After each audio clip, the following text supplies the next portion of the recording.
Hey girl! Oh, asa na kayo?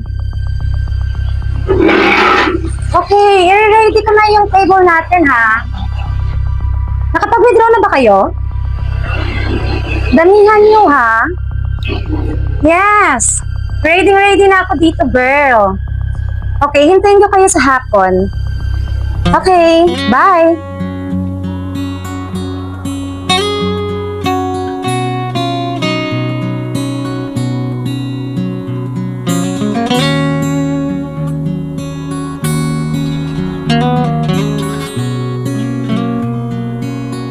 Nay, bisa mo naman ang bagal-bagal mo.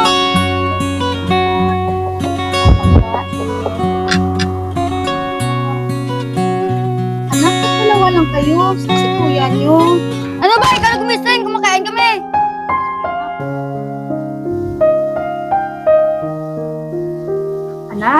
Anak, kumain ka na. May niluto kong ulam, masarap doon. Ano ba? Natutulong ang tao eh. Gigisingin mo.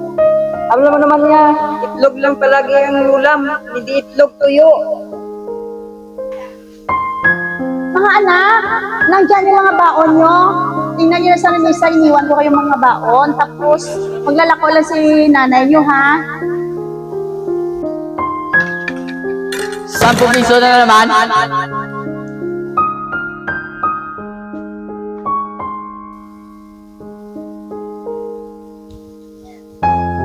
Uwi muna ako. Gigisingin ko muna yung asawa ko. At paghain ko siya ng pagkain. Tay, lutuan ka pagkain mo. Huwag ka nang mabala. Akin na yung kita mo. Punta akong pasugalan. Diyan ka na.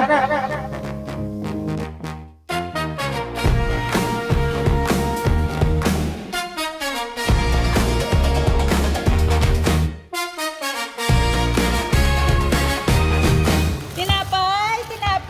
Tinapay kayo dyan? Hindi kayo tinapay? Ano tinapay gusto niya? Magano to? 12 lang yan. Uy, tol! Huwag kang bibili dyan.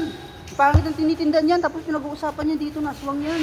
Kaya huwag kang bibili dyan. Pangit na yan eh. Yan, yan, yan.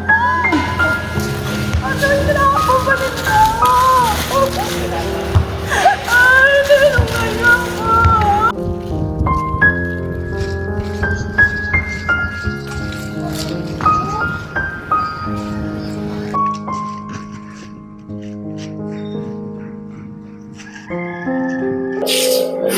Jacob! Yes, madam. Please open the gate. Nandiyan na yung mga bisita ko. Sige, sandali lang po, madam. Ayun lang kayo, abrihan ko pa dahil. Good afternoon. Hi, girl. Yun. Bang. Ito.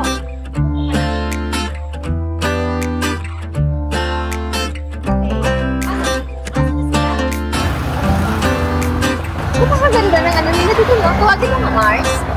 Hello? Ay, magandang hapon pa. Tao ba dito? Walang tao. Hello? Mars. Good afternoon. Good afternoon. Yes, good afternoon. Napakaganda ng ano nila dito, no? Hello? Hi, tapos. Mars! Hello, Mars! Magandang hapon. Uy, Mars! Andiyan na kayo? Ba't ngayon lang kayo? Ano ba? Kanina ko pa kayo nilintay, ah. Okay, umupo ka na. Kanina ka pa? Yes, kanina pa. Okay. Tao po. Ano po yun? Ngayong hapon. Maglalako po lang po sana ako. Pwede naman, magtitinda ka lang, pero huwag ka mag-iskandalo, ha? Opo. Sige, pasok ka. Salamat po.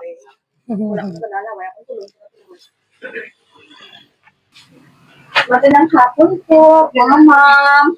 Bibili kayo ng tinapay? Uy, Mars, di ba siya yung babaeng nakikita kanina nagtitinda sa loob ng jeep? Di ba aswang siya? Really? Parang may naaamoy ako na mabaho. Melissa? Melissa! Yes, Napakabagal naman ng upang ko. Andiyan naman. Akin na yung bag ko! Ito na po. Bilisan mo, ha?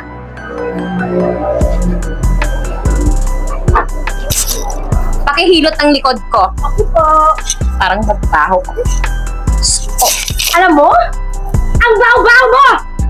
Hindi ka nababagay dito sa amin. Umalis ka! Umalis ka! Yan ang nababagay sa'yo.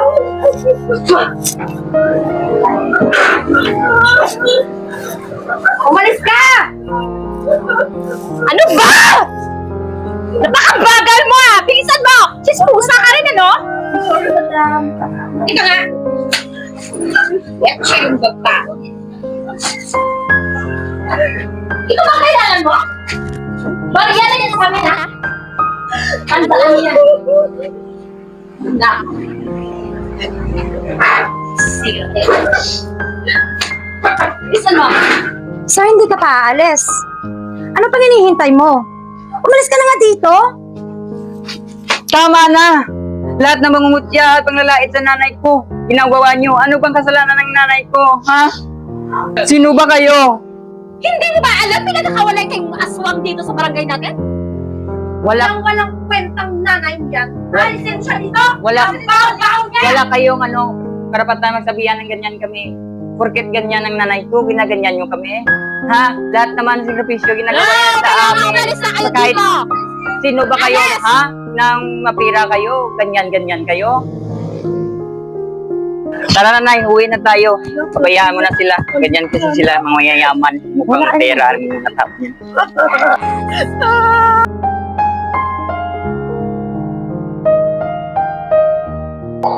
Maraming mga anak ang nagnanais na lumaki na kumpleto ang pamilya.